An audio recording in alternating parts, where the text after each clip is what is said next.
Bismillahirrahmanirrahim. Assalamualaikum warahmatullahi wabarakatuh. Perkenalkan, nama saya Dimas Wistara Arya Satya dari program studi SIK 2023 dengan NIM 23 garis miring 520 409 garis miring SP garis miring 23237. Pada kesempatan kali ini saya akan menjelaskan sedikit terkait peta web yang dibuat saat praktikum pemrograman geospasial web acara kelima. Sini saya membuat peta Penajam Pasir Utara yang memuat data poligon kelurahan, kemudian ada data poligon sarana prasarana, kemudian ada data titik sarana prasarana, dan ada data garis jalan yang ada di Kabupaten Penajam Pasir Utara. Data-data yang saya tampilkan di sini saya ambil dan saya unduh dari Geoportal Kabupaten Penajam Pasir Utara.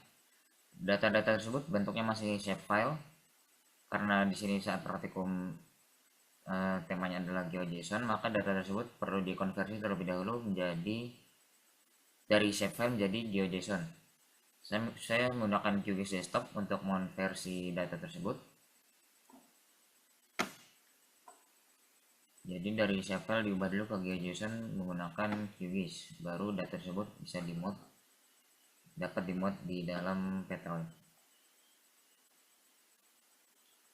Itu untuk tampilan petanya. Kemudian untuk di bagian kodenya seperti biasa, di sini ada bagian head dengan judul leaflet.js. Di sini bisa diganti seperti Kabupaten Penajam Pasir Utara atau yang lain. Dan ini adalah kode yang menghubungkan leaflet. Saya menggunakan leaflet untuk membuat peta web pada kesempatan kali ini. Dan ini adalah yang mengatur lebar peta, tinggi peta, ini yang mengaturnya. Kemudian itu untuk tag head. Untuk tag body, dan di sini ada menggunakan jQuery. jQuery nanti digunakan untuk memanggil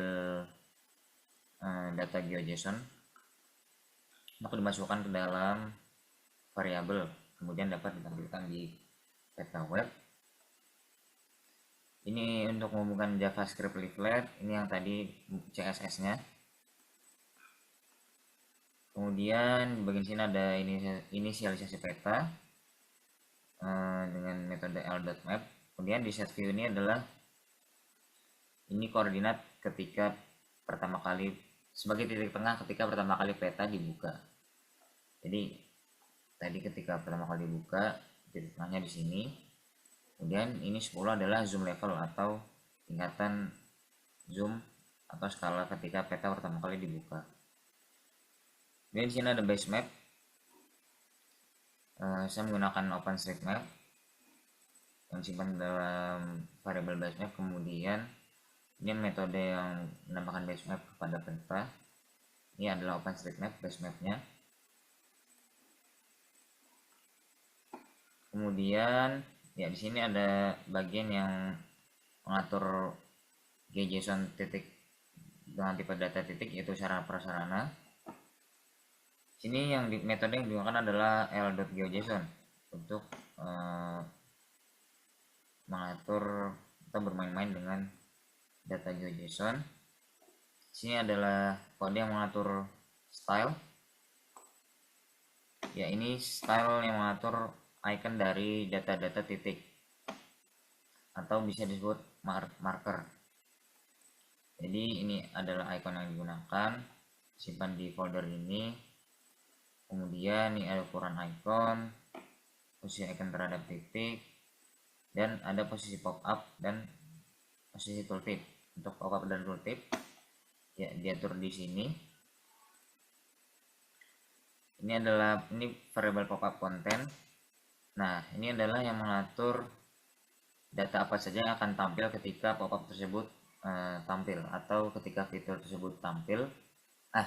Ketika sebuah fitur diklik maka akan muncul pop up. Nah, maka pop up tersebut akan memunculkan data apa. Nah, jadi sarana pra ini adalah satu kolom atau satu field yang terdapat pada file GeoJSON. Jadi di field sarana underscore pra ini terdapat data-data nama sarana prasarana.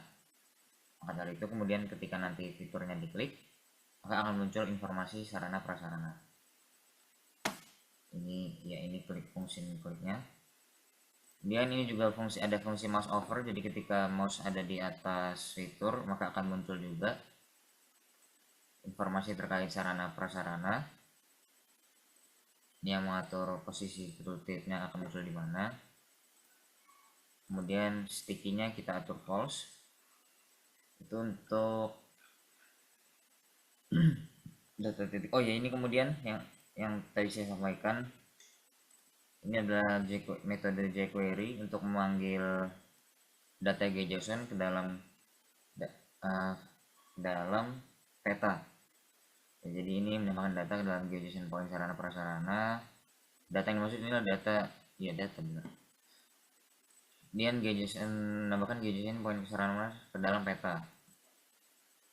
Ya, jadi pertama dipanggil dulu datanya, kemudian ditambahkan dalam peta.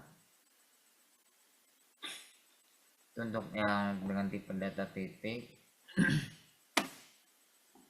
Kemudian untuk JSON garis, ini kita atur dengan paint, sama metodenya itu l.gjson, simpan dalam variabel jalan. Ini yang mengatur style, warnanya abu-abu, opacity 0,5. Weight ini adalah ketebalan garis, saya atur menjadi 1. Dan ini sama dengan seperti tadi, ketika diklik akan menampilkan informasi yang ada di field fungsi _jal. Ini bisa dibuka di sini, jalan JSON. Nah, ini adalah fieldnya, fungsi _jal, jalan sepak, jalan lokal, dan sebagainya. Kemudian ada panjang juga untuk jalan.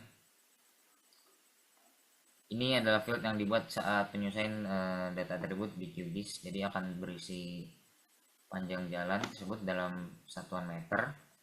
Kemudian ini sama, ketika diklik akan muncul pop-up yang berisi informasi ini. Ketika mouse di atas fitur akan muncul informasi fungsi jalan, sticky through, dan direksinya auto. Ini yang sama seperti tadi, memanggil data JSON menggunakan jQuery. Itu untuk data garis. Kemudian terakhir ada data poligon atau data poligon yang berisikan data atribut jumlah penduduk. Karena jumlah penduduk dari setiap kelurahan atau kecamatan berbeda-beda, maka saya membuat simbologi yang gradasi atau graduated. Di sini ada kode yang mengatur simbologi. Untuk tinggi warnanya ini sedang, warnanya ini rendah, warnanya ini. Dan yang mengatur JSON jumlah penduduk, sama metodenya GeoJSON. Ini adalah style function yang mengatur simbologi dari data poligon, warna abu-abu. Kemudian ini field colornya adalah dengan variabel simbologi yang dibuat sebelumnya. Nah, simbologinya dibuat berdasarkan field class. Nah, field class ini berisi data tinggi, sedang, atau rendah. Ini bisa dilihat di bentuk JSON. Nah, ini bisa dilihat kelas isinya adalah tinggi, sedang, dan rendah.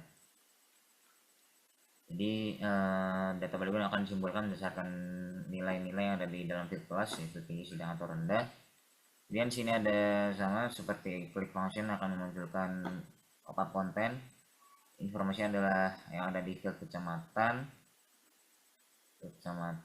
field desa kelur, dan field jumlah penduduk. Maka akan tertampil field jumlah penduduk nantinya ketika fitur poligon diklik. Kemudian untuk fungsi mouse over maka akan muncul tooltip yang akan memunculkan informasi yang ada di field desa kelur. Kemudian sama ini memanggil data JSON menggunakan jQuery. Kemudian yang terakhir adalah control layer. Control layer ini adalah ini namanya adalah control layer. Maka saya bisa matikan atau menyalakan layer di dalam peta.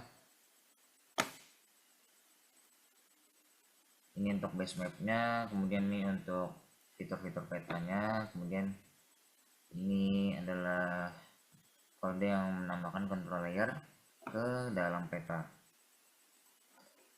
Ini karena besoknya cuma satu, jadi tidak bisa dinyala matikan atau diganti. Kemudian ini adalah link yang sudah saya taruh di GitHub.